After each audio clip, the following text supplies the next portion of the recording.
Hey everyone, WaddlerD. We're back for a continuation of WhaDaFah, and we were going to finish our review of Wonder Boy, Asha, and Monster World, and I had to play this game to the end because I was so conflicted with my initial review that it's like, why does this game piss me off, but then continue to try in some way or another to bring me back? And I just decided, you know what, whatever, we're going to play through the game. I'm not going to go with my initial 1 hour review because that was pretty biased and it just didn't feel right.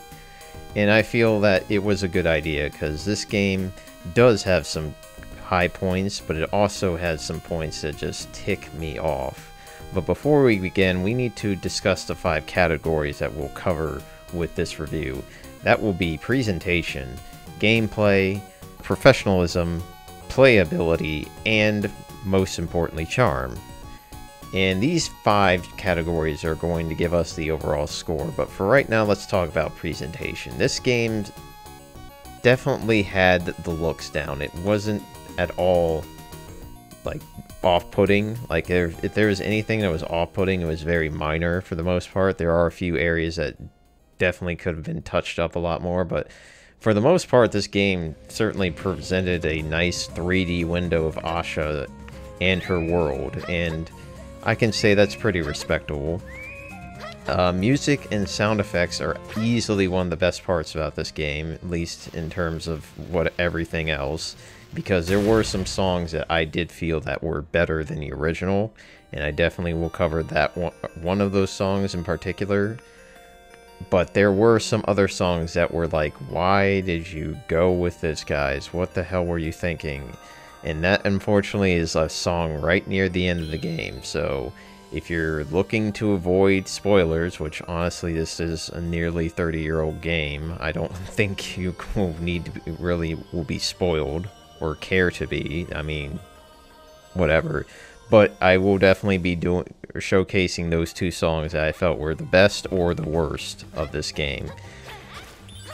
One thing I have to say is that the enemies in this game, another really good aspect. Like the presentation, they had really good models, they had really solid animations, and probably were another one of the high points of this game. Like when you met an enemy, you know what to expect, and it's like, yeah, these enemies are well done. And that part was easily like one of the things I could never say anything bad about. It's like, you did well with that. Well, enemy models were done pretty well. The problem is the character models seemed a lot less animated and just all around just boring to talk to. There were some good ones and some improvements to what I saw in the original. Like, for instance, the duck-like creatures that you would meet in the town, they looked like they would kill you if you looked the other way. Here, they look like they're friendly and approachable, so it was a nice little change of pace, because otherwise it was just like, dude, what the heck happened to you? But the main event is Asha. And Asha, not bad. Definitely kind of a mixed bag of sorts. But definitely where the problems start to lie. There's just overall a few odd animations that she does. For example, when she bows in front of a shrine, it's really awkward. Like in the original, she put her hands on the ground and then it lowered her head. But here she's like, let me just do this freaking... It's just confusing. I didn't like seeing it. I didn't like going to a shrine because I knew I had to see that animation again. Asha definitely had some really janky animations at times, and it definitely shows like they've done some polish to it for the most part. I do see that, and there are some great animations that she has, but it just kind of shows the problems, the lack of effort that the game definitely possessed and showcased very clearly. It's just not my kind of thing. But the main thing that I have to discuss, the biggest problem that this game did, was not having cutscenes with some polish. Like, for example, there is this one cutscene after you get to the town for the first time, you meet the queen for the first time, and then you see this.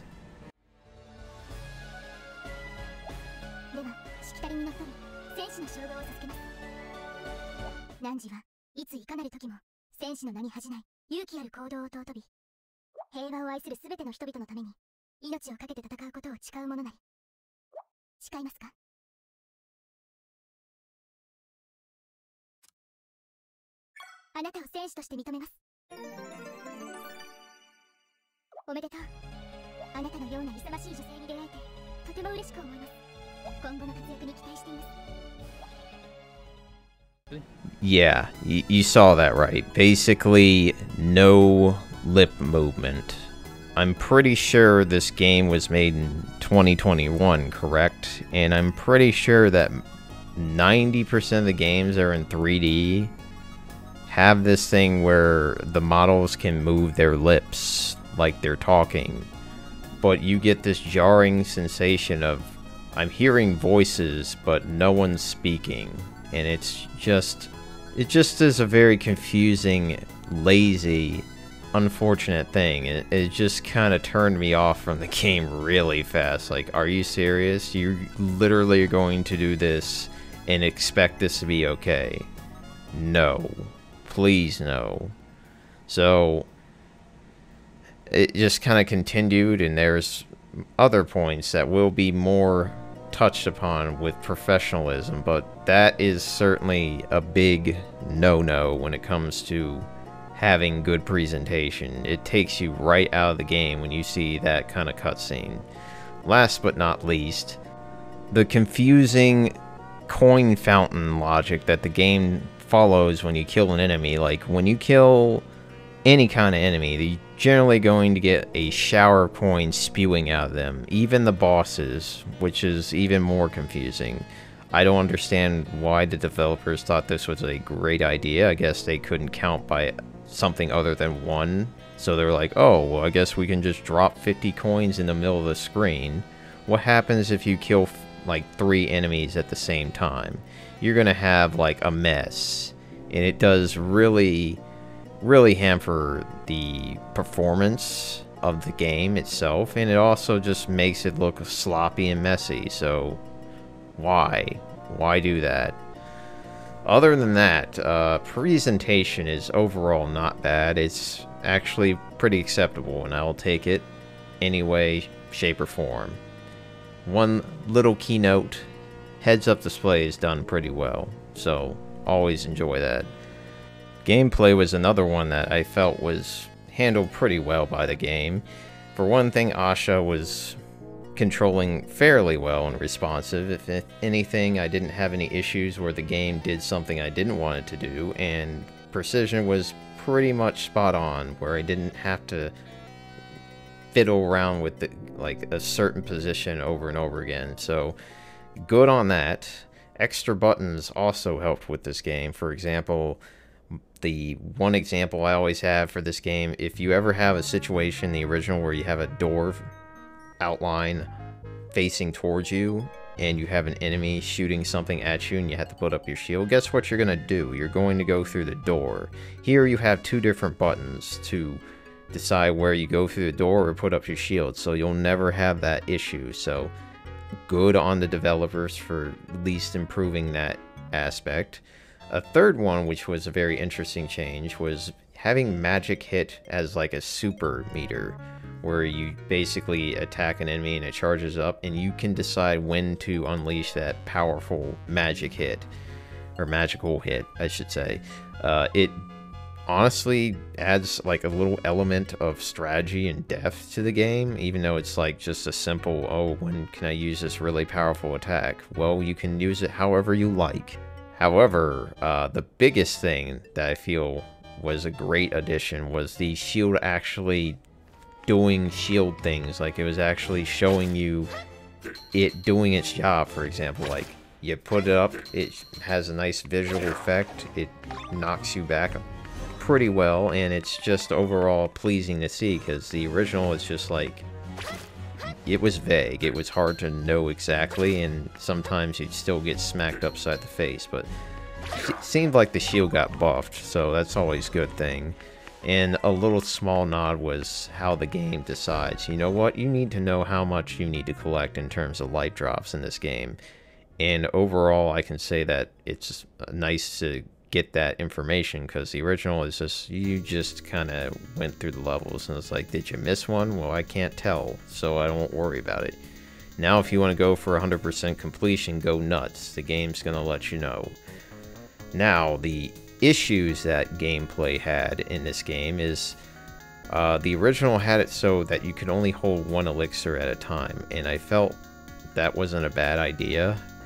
But this one allows you to hold multiple elixirs, and that's where it becomes a problem, because as we'll talk about later, this game's not very difficult, and having 7 or 8 plus elixirs, you'll start to see the problem. But the biggest like taboo, whatever you want to say, is the game allowing the player to save anywhere, and that can cause issues, because for one thing, saving your game isn't exactly clear, obvious, and to the point. Like, the game has you go into save, like, to your equipment menu, and then go to like this side menu to select save or load, and I felt like that was odd as all hell, because there is a particular reason why you shouldn't save your game anywhere, and I felt it was just a really terrible choice. If they really wanted to do that, they should have gone with a suspend option where you the game would save, but then it would kick you out of the game, and then you could load it up there if you really needed to. But it was just, why? Just absolutely, why do that? Why ruin that aspect? And we will discuss that all the way through this review. Last but not least, removing elements that were in the game for a reason. For example, there's a part very early in the game where you have these huts where you have this, when you enter the hut, you have this rope, and then you can interact with the rope, and then right below it on the like the bottom floor of that hut, hey, there's a guy that tells you about them. And now you have this guy tell you about them, but the ropes disappeared because for some reason developers thought it was a really good idea to remove that element. It's mind-boggling why they did that. But despite all those flaws I just mentioned, gameplay was pretty solid. I'd say there's not really a humongous issue. It's just those nagging, annoying little parts about it that kind of soured the experience a little bit. But overall, I felt that was one of the strong areas as well. However, we are going to touch upon this next doozy of a spot: professionalism.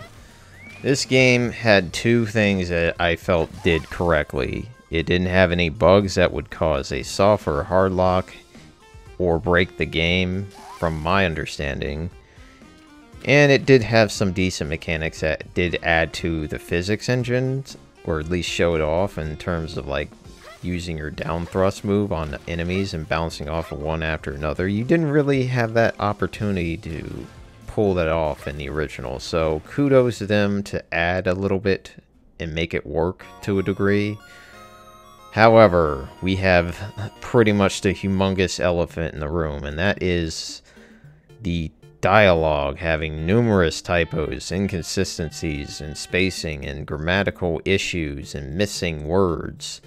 It just gave the game a really bad start right off the bat, because it was mostly near the beginning having all these issues. And it boggles my brain to no end that they still haven't released any update to the game to fix it. I mean, you have a system that will allow you to do that, but they haven't bothered with it. It felt very lazy in terms of implementation, and the worst part is they screwed up the character's dialogue completely by adding a not needed yes/no choice, which then kind of screwed everything up. It's really confusing. Another matter that kind of reeked of laziness was NPC enemy interaction with the environments. Like, for example, there is one spot in this area, like the third area you go to, where you have these fish jumping out of the water, and if you happen to hit them, they just do their get knocked back, which honestly didn't happen in the original. And then when that happened, they would just fall into the floor and then jump. It's just like, why the hell did you not think of that? Why? And of course there was that stupid sign in the first area of the game that told you a lie. That part I can't forgive either. That's stupid as hell. Don't do that. Don't trick the player. Also, developers not really optimizing the game for all the platforms that they released it for. For example, the Switch version suffers a lot more than the PS4 version from what I've heard and pretty much my understanding, that because there's just some things that are like, why? I mean, they keep spewing out coins and whatnot, and you can definitely see it at various points in the game if you're playing it by yourself. I don't know if you can see it in this video, but it's definitely there. Trust me on that. Now, there's another thing that I really need to touch upon that we've already discussed before, and that's the Sage of Saving and how he becomes such a pain. For example, after he states that he doesn't have a job any longer, he decides to stick around being this freaking quote-unquote guide, but also finding ways to mock you. And then there's this one spot near the end of the game where he's like, oh, did you know if you jump off a chain or a rope at the ceiling, you'll bump your head and fall down? Oh, you should keep this in mind. You know what you could have done? You could have told me this right at the beginning of the game, because for some reason the developers were thinking, level design's really hard. Let me remove this platform that was in the original game, preventing the player from falling down 2 stories. Yeah, just take a quick look at all that and tell me that's not a good professional showing. Sheesh. Another thing to discuss about professionalism is some of the cutscenes could have been done much better. Just take a look at this one and tell me what you think.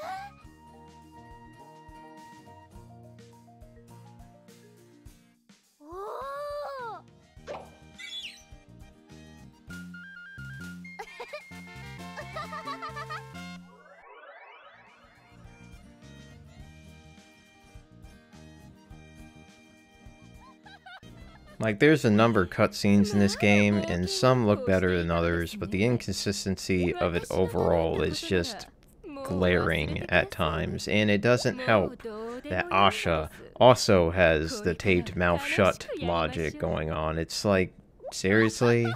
Come on, this is the main freaking character. Her mouth is probably the one that opens up the most compared to everybody else. But no. Of course, we have to see this moment where Asha's making this noise, and it's like, where the hell is she making this noise from? Very confusing, and just kind of makes me wonder what the hell the developers were thinking when they were putting this scene together. It's like, yeah, this is some A+ material, guys. No. Oh, no. Okay, so I think that's all the things I need to cover for professionalism. It's a really bad score, no question. Playability was certainly an area of confusion for me. Like, I just didn't know how to feel about the game most of the time, but I can tell you that the game is easy and quick to get into, and it's for audiences that aren't used to the genre or aren't used to Wonder Boy. It's a great cushion to pretty much put yourself on and have a ball with it.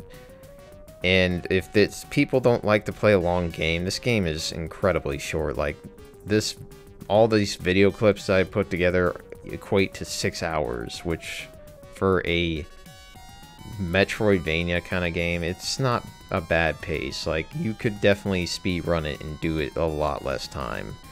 However, I will say that there are some problems.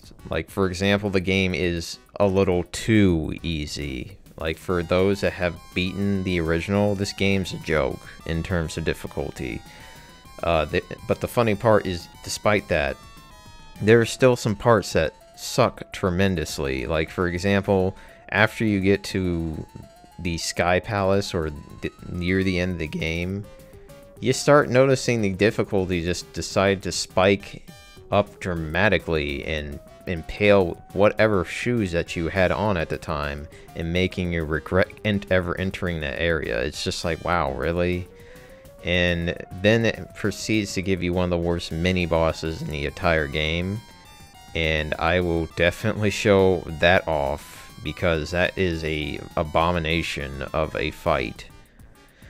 If you guys are a fan of non-linear games, this is very much the opposite, unfortunately. Even for a Metroidvania game, it is basically stage, hub, stage, hub, stage, hub. That's how that game rolls. And it's how the original went too, so that's one thing that can be said about Monster World, is that it's a very linear game. At least Monster World 4, anyway. And aside from the two difficulties, getting 100% life drops and self-imposed challenges, this game does not give any player good enough reason to revisit it, ever, once you beat it. I certainly am not going to play this game anytime soon, let alone possibly again, because, I mean, I experienced it, and it's like, okay, well, that's cool, I guess. And it's just, I feel like this game could have been so much better if it was handled with more care, but unfortunately, I just don't have that feel towards it. The playability is not great, unfortunately. And this is where we lead into the final topic, or at least category. Charm was probably the most difficult thing to put a score on, mainly because of how the game just did a great job tugging me in one direction and yanking me in another.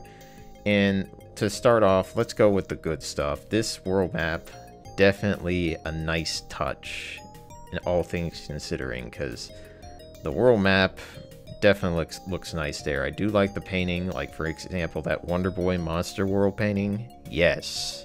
Yes. Perfect.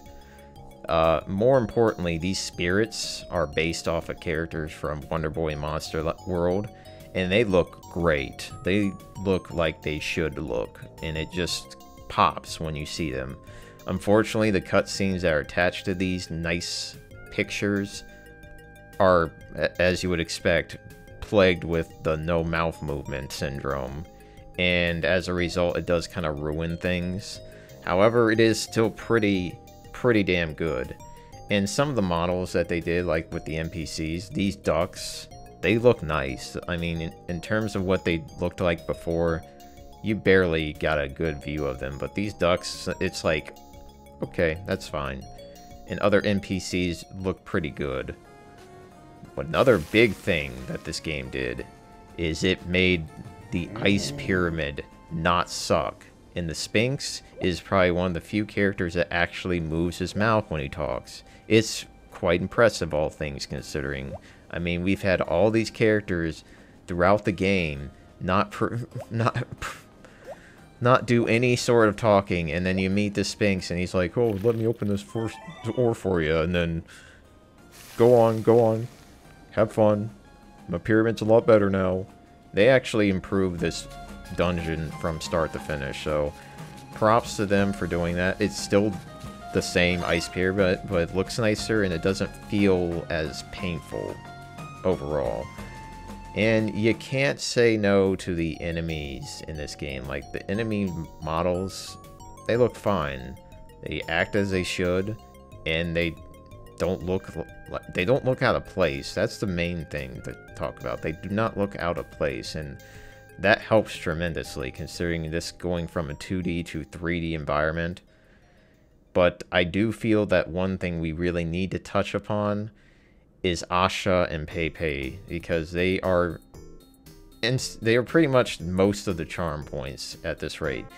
And there are some good things to say about Asha and Pepe. When there's these kind of cutscenes, these are like some of the best cutscenes in the game. When Asha and Pepe are involved, you are gonna be guaranteed at least something